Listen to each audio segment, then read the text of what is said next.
전능하신 우리 하나님 아버지, 저희들을 구속해 주시고 자녀로 인쳐 주심을 감사합니다. 우리 하나님, 보이지 않는 하나님을 믿음으로 바라보게 하시고 예수님 우리를 온전하기 위해서 때를 따라서 말씀으로 교훈해 주시고 저희들 하나님 앞에 나와서 머리 숙일 수 있도록 은혜 주심을 감사합니다. 오늘 또 살아계셔서 역사하신 하나님 앞에 이 시간 머리 숙여 싸우니 하나님께서 저희들에게 복을 주시려고 준비하신 말씀을 통해서 복받기를 원합니다.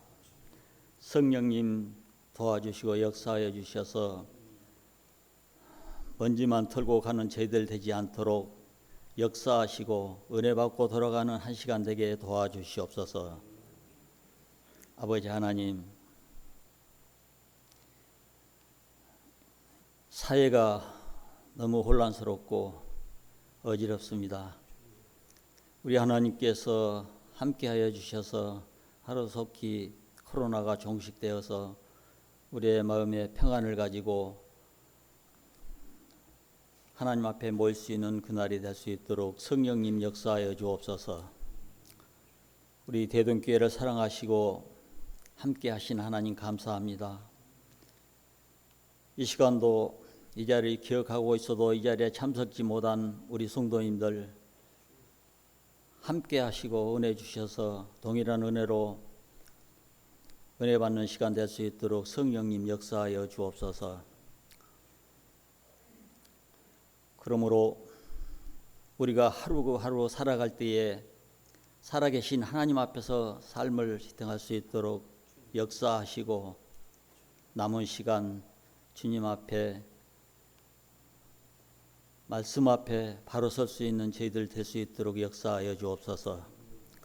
이 시간도 하나님의 말씀으로 대언하신 목사님, 성령님 붙잡아 주시고 함께 하여 주셔서 힘있게 하나님 말씀 대언하실 수 있도록 도와주시고 함께 하여 주옵소서.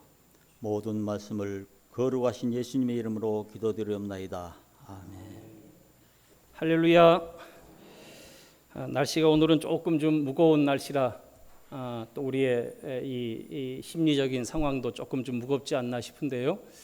우리 코로나 상황이라 서로 손을 잡고 또 반갑게 이렇게 인사는 나누지 못하지만 한번 좌우 앞뒤를 좀 둘러보면서 우리 눈으로라도 또 안녕하세요, 반갑습니다, 잘 지내시지요? 우리 서로 한번 안부를 좀 서로 물으십시다. 예. 눈만 빼곡히 보여서 표정을 알 수가 없는 좀 아쉬움이 있지만 그래도 예배 자리에 오늘 같이 계신 걸 보니까 그래도 하나님이 은혜로 붙잡아 주셨구나. 또 서로 또 얼굴 그 자리에 있는 모습을 보면서 또 서로의 평안을 또 우리가 생각하게 됩니다.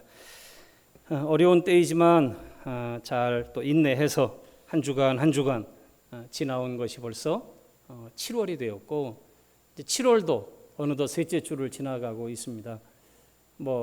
어느덧 이제 7월 금세 끝나면 8월 더위가 지나고 나면 추석 지나고 나면 크리스마스.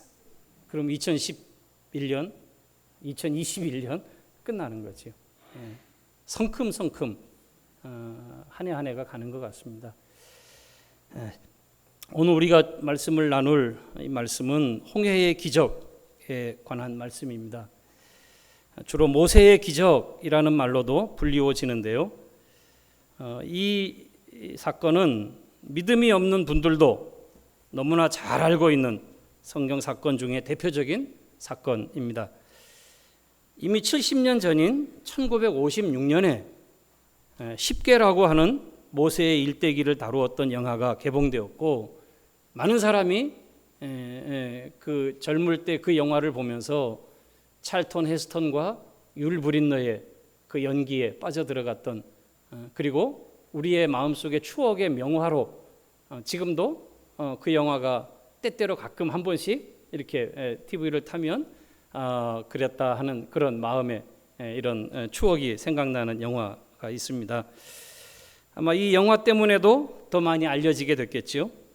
하지만 요즘은요, 방송을 통해서 현대판 모세의 기적이라고 불리워지는 사건들이 심심찮게 우리에게 들려지고 보여집니다.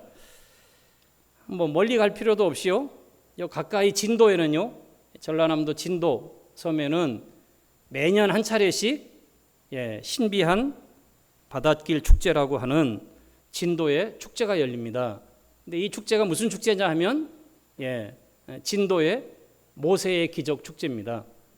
1년에 한 차례 4월, 5월경에 모도라고 하는 진도 본섬과 그 옆에 있는 작은 섬인 모도라고 하는 섬이 평상시에는 바다로 덮여 있다가 1년에 한 차례, 두 차례 열리는 거예요. 바닷물이 빠지고 그리고 길이 드러나게 되는데, 그래서 그것을 모세의 기적이다 이렇게 명칭을 하고, 뭐 프랑스 기자가 그걸 처음 발견해서 자기 고국에 가서 소개하는 바람에 우리는 덩달아 그것이 알려지고 축제가 되게 됐다.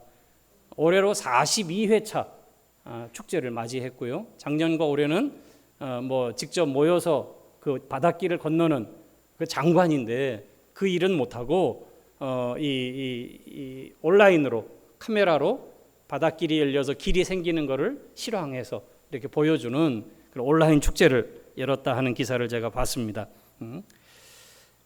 뭐 뿐만 아닙니다. 요즘은요 또 다른 장소에서도 모세의 기적이 언급되기도 하는데요. 바로 경기도에 있는 제부도라고 하는 조그마한 섬입니다. 가보신 분이 계시겠지만 여기는 모세의 기적이라는 말 앞에 이런 컨셉을 붙였습니다. 매일 만나는 모세의 기적. 이제 관광 컨셉이거든요. 이렇게 해서 관광객을 모으고 있는데요. 관광객에게 이렇게 홍보하는 이유는요, 진도가 사실은 먼저 시작했던 모세의 기적의 관광지인데, 근데 진도는 1년에 한 차례나 두 차례만 열려요.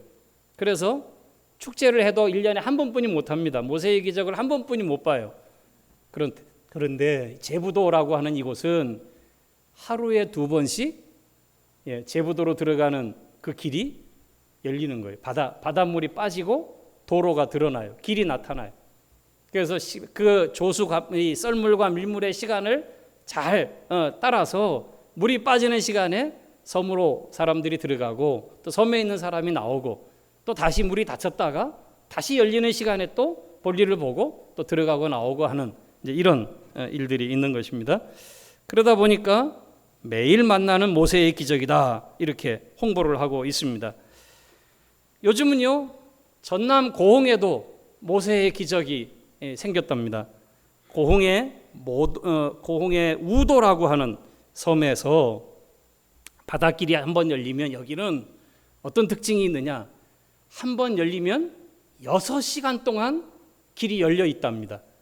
다른 데는 한번 열렸다가 또 물이 들어와서 닫히고 1년에 한두 차례만 열리고 그러는데 여기는 한번 물이 열려서 길이 생기면 6시간 동안은 길을 왕래할 수 있는 거예요.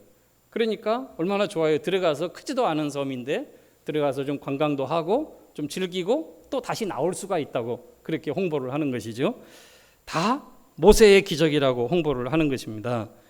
바닷길이 열려서 길이 생기는, 이 성경에 나오는 오늘 이 본문의 모세의 이스라엘의 이야기가 일반 사람들에게 당연하게 여겨지는, 바닷길이 열리면 당연히 그것을 모세의 기적이라고 이렇게 말하는 그런 내용이 되어 있습니다.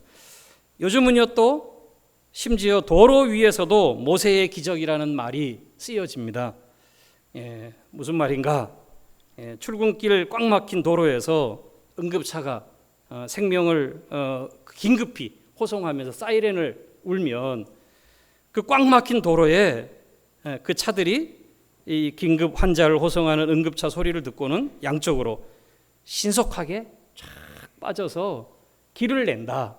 길을 열어준다. 양보해서. 그래서 도로 위 모세의 기적이다. 이렇게 명칭을 하기까지 합니다. 성경 기적 중에 지금도 가장 많이 인용되는 기적, 바로 모세의 기적, 홍해의 기적이라고 말할 수 있을 것입니다. 오늘 우리는 이 사건을 좀 살피면서 이스라엘 백성과 또 이 사건 속에 담긴 믿음의 모습을 우리에게 주시는 교훈을 생각하려고 하는 것입니다. 현대판 모세의 기적과 성경의 모세의 기적, 둘 다 모세의 기적인데 그런데 그 사이에는 분명한 차이가 있지요. 무슨 차이입니까? 지금 우리가 말하는 모세의 기적이라고 말하는 이 기적들은 사실은 기적이기보다는 자연현상의 한 부분들입니다. 밀물이 들어오고 또 썰물로 빠져나가고 하면 그 속에 있던 길이 드러나고 또 잠겨지고 하는 자연현상의 일부로 우리는 그것을 경험하고 보게 되는 것이죠. 하지만 그렇다고 해서 원조 모세의 기적이 자연현상이다라고 이렇게 보는 그것은 조금 좀 문제가 있어 보입니다. 왜냐하면 이 모세의 기적에는 하나님의 일하심과 하나님의 구원하심의 그 행하시는 역사가 그 속에 담겨 있기 때문입니다. 물론 하나님도 자연현상을 통해서 일하시는 분이십니다. 하지만 오늘 우리가 보게 될 모세의 기적의 원조, 그 말씀 앞으로 돌아가 보면 이것이 자연적인 현상이 아닌 하나님의 기이하신 능하신 구원의 역사였다는 사실을 우리가 고백하게 될 것입니다. 어떤 사람들은 모세의 홍수 또 이 홍해 기적을 조수간만의 자연현상으로 설명하려고 하고 성경을 그렇게 해석하려고 하는 사람들도 있습니다. 하지만 모세의 홍해 기적의 원조, 오늘 우리가 한 본문을 이제 이 한 절 읽었지만 히브리서 본문에서 원조의 본문으로 우리가 가보려고 합니다. 이게 출애굽기 14장 본문이에요. 이 출애굽기 14장에 가서 우리가 그 원조의 본문의 내용 속에서 이게 자연현상의 일 너머에 하나님이 행하신 구원의 일임을 우리가 좀 보려고 하는 것입니다.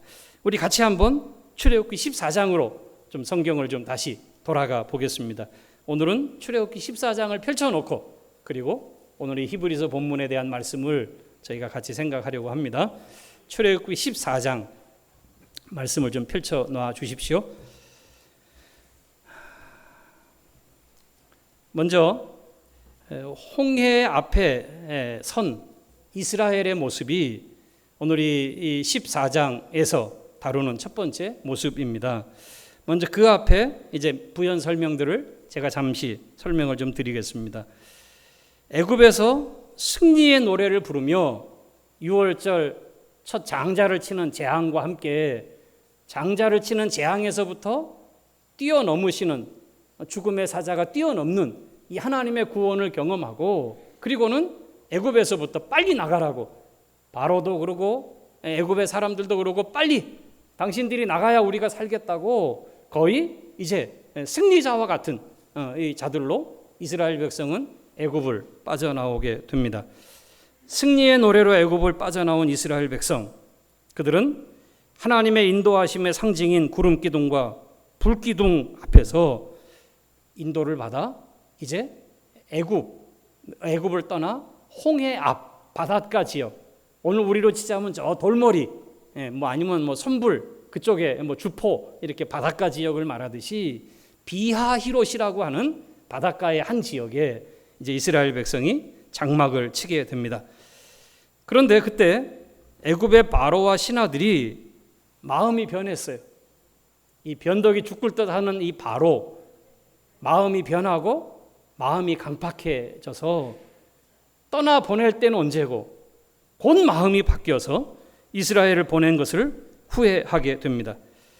그리고는 즉시 군사를 일으켜서 이스라엘 백성을 추격해 이제 이스라엘이 장막친 비하히롯이라고 하는 그곳에 거의 다다르게 된 것입니다.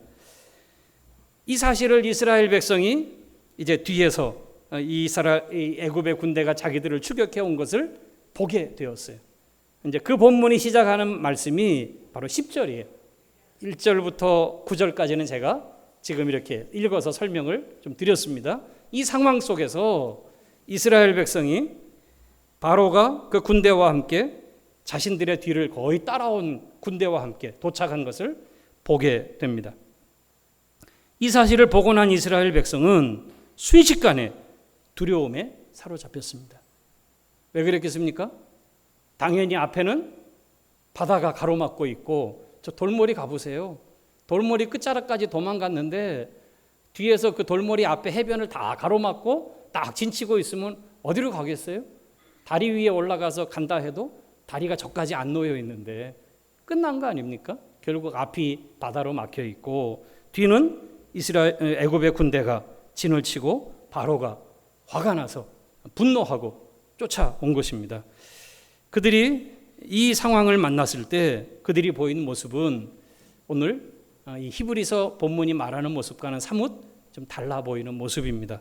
10절을 보십시오. 10절에 보니까 바로가 가까이 올 때에 이스라엘 자손이 눈을 들어 본즉 애굽 사람들이 자기들 뒤에 이른지라 이스라엘 자손이 심히 두려워하여 여호와께 부르짖고. 심히 두려워했다. 두려움이 그들의 마음을 사로잡았습니다. 그런데 그 두려움과 함께 또 다른 모습의 반응도 있었어요. 그것은 뭐냐 하면 여호와께 부르짖었다. 보통 여호와께 부르짖다라고 하는 말 속에는 우리가 조금 믿음의 모습을 우리가 그 속에서 발견합니다. 하나님을 부른다는 것은 믿음이 없이는 불가능한 일이거든요. 주님의 이름을 부르고 주의 이름을 부르는 자에게 구원이 있다라고 하는 얘기는 믿음으로 주님을 부르는 자들에게 하나님의 구원이, 하나님의 은혜와 하나님의 구원하심을 믿는 자들에게 하나님의 구원을 주신다는 말씀이니까 그 부른다라는 이야기 속에는 믿음을 내포하고 있는 것이죠. 하지만 그 믿음과 함께 그들에게는 두려움이 공존하고 있습니다. 어쩌면 이것이 우리의 어떤 평범한 성도들의 모습이 아닐까 모르겠습니다. 대부분의 성도들이 우선 닥친 위기를 보고 환경을 보면 제일 먼저 생기는 게 뭡니까? 두려움이에요. 낙심이에요.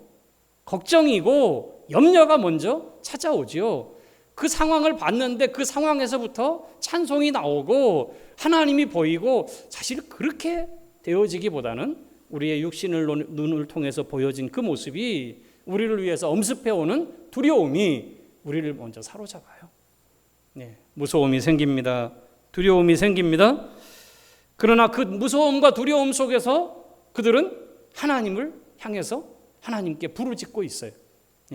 참 교차하는 마음입니다. 두려움과 믿음이 함께 그들 속에 있는 것입니다. 그런데 11절, 12절 말씀을 보면 그들의 모습이 이제는 두려움 쪽으로 기울어가는 것을 좀 보게 됩니다. 11절, 12절 제가 읽겠습니다.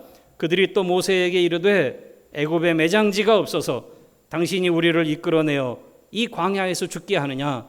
어찌하여 당신이 우리를 애굽에서 이끌어내어 우리에게 이같이 하느냐? 우리가 애굽에서 당신에게 이른 말이 이것이 아니냐? 이르기를 우리를 내버려 두라. 우리가 애굽 사람을 섬길 것이라 하지 아니하더냐? 애굽 사람을 섬기는 것이 광야에서 죽는 것보다 낫겠노라.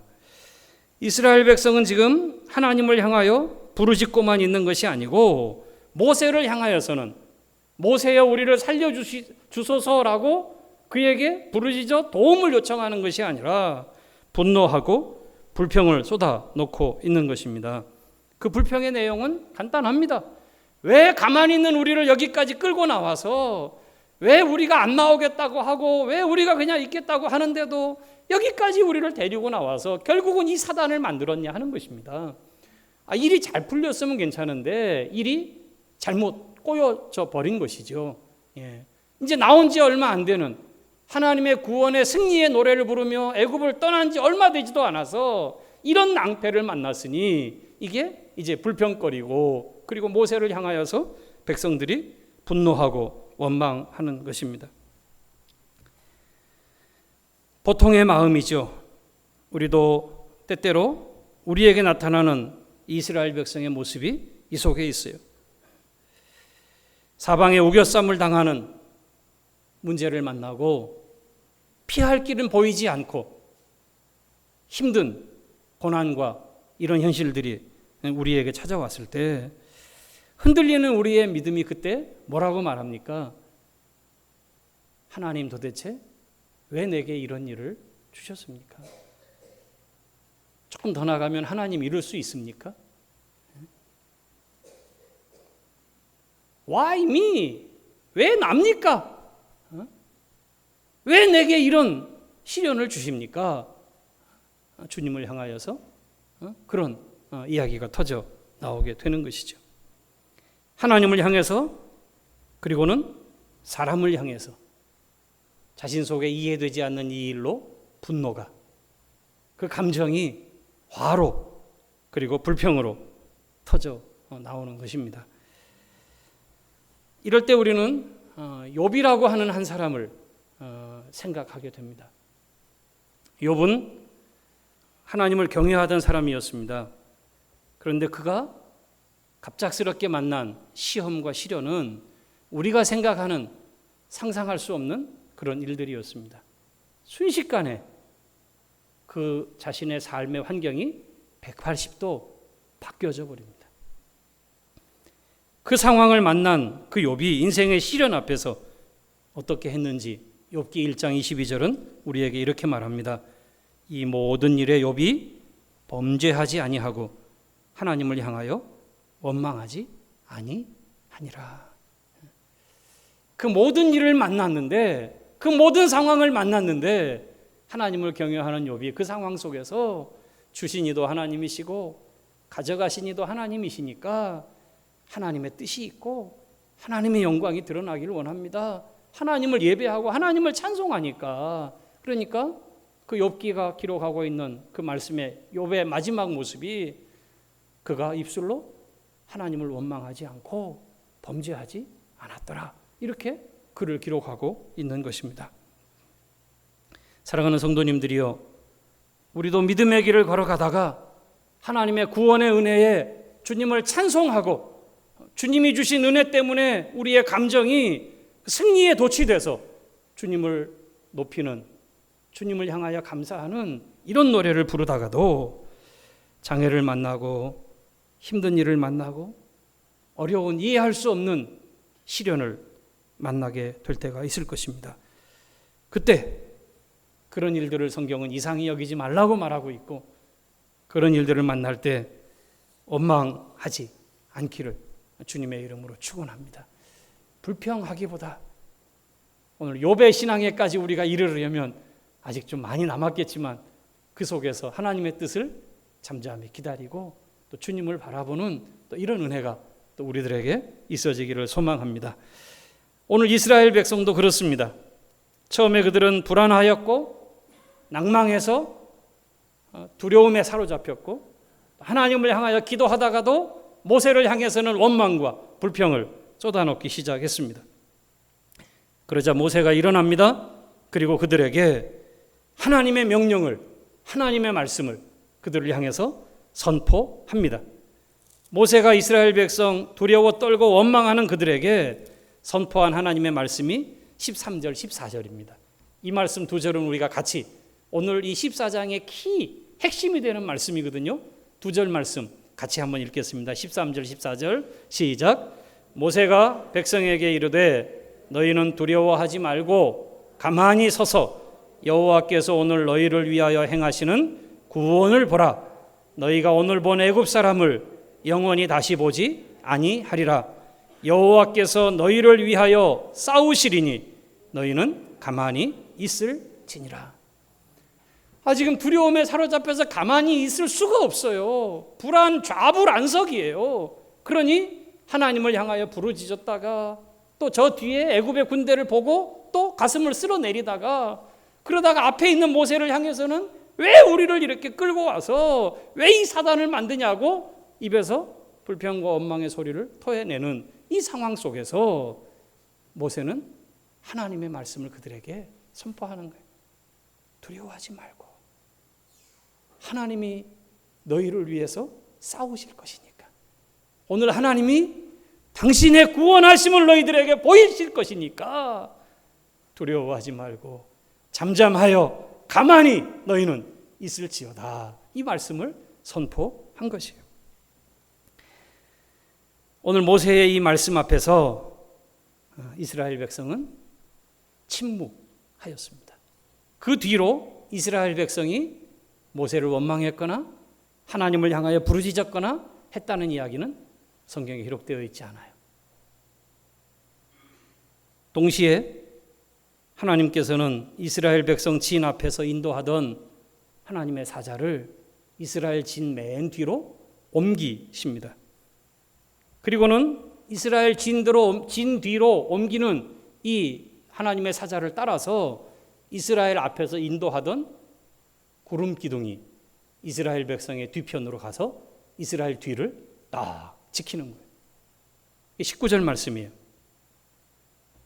이스라엘 백성이 두려움에 떨고 있고 하나님의 말씀의 선포 앞에 그들이 잠자마자 하나님의 하시는 일이 이제 나타나기 시작을 해요. 어떻게 나타나는가? 하나님의 구름 기둥이 이스라엘 백성의 뒤를 보호합니다. 거의 다 쫓아왔어요. 이제 곧 함락을 당할 수 있어요. 그런데 하나님의 구름 기둥이 애굽의 군대를 가로막아 버립니다. 그들을 어둠 가운데 처하게 만들어 버렸다고 성경은 기록합니다. 앞으로 나아가지를 못해요. 그리고 나서 하나님께서는 모세의 손을 들라고 명령합니다. 그 명령을 따라 모세가 하나님의 말씀을 따라 지팡이를 들고 바다 위로 그 지팡이를 든 손을 펼칩니다. 우리가 종종 영화 장면이나 이런 데서 보듯이 지팡이를 든 모세의 손이 바다를 향해서 펼쳐집니다. 그러자 오늘 성경을 보면 큰 동풍이 불어서 바닷물을 밤새도록 물러가게 했다. 이렇게 기록하고 있습니다. 우리 21절 말씀 한번 보시겠어요? 21절 모세가 바다 위로 손을 내밀매 여호와께서 큰 동풍이 밤새도록 바닷물을 물러가게 하시니 물이 갈라져 바다가 마른 땅이 된지라. 요 21절 말씀에 의하면 우리 십계에서 만들어진 이 모세의 홍해의 기적은 조금 성경에서 좀 드라마틱하게 바뀌어진 것을 알 수 있지요. 모세가 손을 드니까 그 순식간에 바다가 쫙 갈라지는, 그랬으면 더 좋았을런지 모르겠는데 하나님이 그렇게 하지 않으시고 어떻게 하셨어요? 밤새도록. 모세가 그 손을 들고 그 바다를 향하여 손을 들어 바다를 향할 때 밤새도록 동풍이 불어서 바람을 불어서 하나님이 그 물을 마르게 하셨다. 어찌 보면 좀 자연현상 같죠? 자연을 통해서 바람을 통해서 하나님이 물을 가르시는 일을 하신 거예요. 그런데 결정적인 이것이 자연현상이 아닌 기이한 기적과 같은 현상인 것을 말해주는 말씀이 있어요. 두 번이나 반복되어 있는 말씀이에요. 22절입니다. 물이 어떻게 됐어요? 그들의 좌우에 벽이 되었다. 그냥 물이 흘러갔다라고 하는 앞절의 말씀에 의하면 바람이 불어서 그냥 땅이 드러나고 물이 그냥 빠져나간 이런 썰물과 밀물의 관계로 자연현상으로 설명할 수 있을 거예요. 하지만 오늘 성경은 두 번에 걸쳐 2절 한 절과 또 한 절의 말씀 29절 그러나 이스라엘 자손은 바다 가운데를 육지로 행하였고 물이 좌우에 벽이 되었더라. 벽이라는 말이 무슨 말입니까?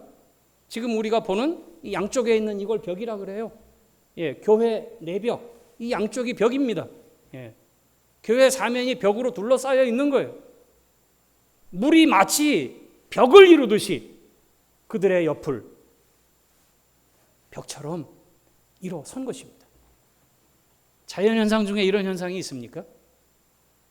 물이 벽을 이루는 일이 있습니까? 물은 그럴 수 없어요.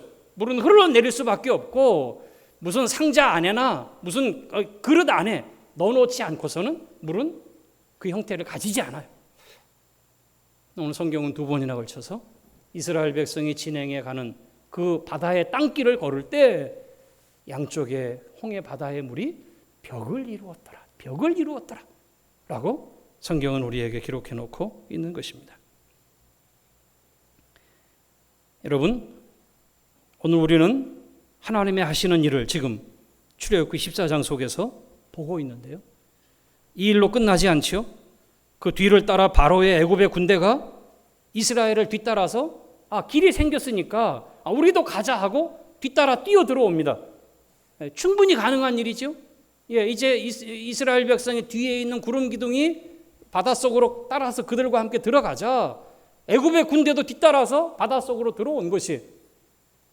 그런데 그들이 바닷속에 들어올 때 하나님께서는 애굽의 군대를 그 바닷속에서 어지럽게 만들고, 그들의 전차가, 군병들이 빠져서 마차의 바퀴가 빠지고 아수라장이 벌어지게 하십니다. 뿐만 아닙니다. 모세를 향하여 다시 명령하십니다. 모세가 다시 손을 들어 그 바다를 향하여 그 지팡이를 펼칠 때, 그때 바다의 벽을 이룬 물이 다시 그 힘을 회복해서 애굽에 있는 모든 군대를 그 물 가운데서 수장시켜 버렸다. 오늘 성경이 14장이 우리에게 보이는 기록이에요. 한번 보시겠어요? 우리 29절 30절 한 절 말씀입니다. 그날에 여호와께서 이같이 이스라엘을 애굽 사람의 손에서 구원하심에 이스라엘이 바닷가에서 애굽 사람들이 죽어 있는 것을 보았더라. 어떤 사람들은 그 애굽의 홍해의 바다를 걸어서 구원을 받았고, 동일하게 그 뒤를 따라왔던 애굽의 바로의 군대는 그 물 가운데서 죽임을 당했습니다. 오늘 히브리서 기자는 이 사건을 우리에게 말하면서, 이 사건을 우리에게 보이면서 이스라엘 백성이 그 홍해를 건넌 그 걸음을 믿음으로 이스라엘이 홍해를 육지같이 건넜다, 이렇게 표현하고 있고, 애굽의 바로의 군대들이, 저들이 하나님을 시험하고 그 길을 건너려다가 그들은 거기서 죽임을 당하는 낭패를 보았다고 기록해 놓고 있는 것입니다. 홍해 앞에서 두려워 분노하며 불평하던 이스라엘의 모습 우리가 살펴봤지만, 믿음의 모습과는 좀 상반되어 있는 모습이었지 않습니까? 어울리지 않는 믿음의 영웅으로 그들을 설명하기에는 조금 좀 부족해 보이는 모습 아닙니까? 하지만 두려워하고 분노하던 이스라엘 백성에게 하나님께서는 모세를 통해서 당신의 말씀을 선포하십니다. 내가 너희를 위해 싸울 것이다. 잠잠하여 두려워하지 말고 하나님의 구원을 기다리라. 이 주님의 말씀이 그들 가운데 선포될 때 불안하고 두렵고 불평하고 입이 낭망하여 분을 바라던 그들의 입술이 잠잠한 평온을 얻게 된 것입니다. 그 말이 무슨 말일까요? 하나님의 말씀을 그들이 신뢰하였다고 하는 것을 말하는 것입니다.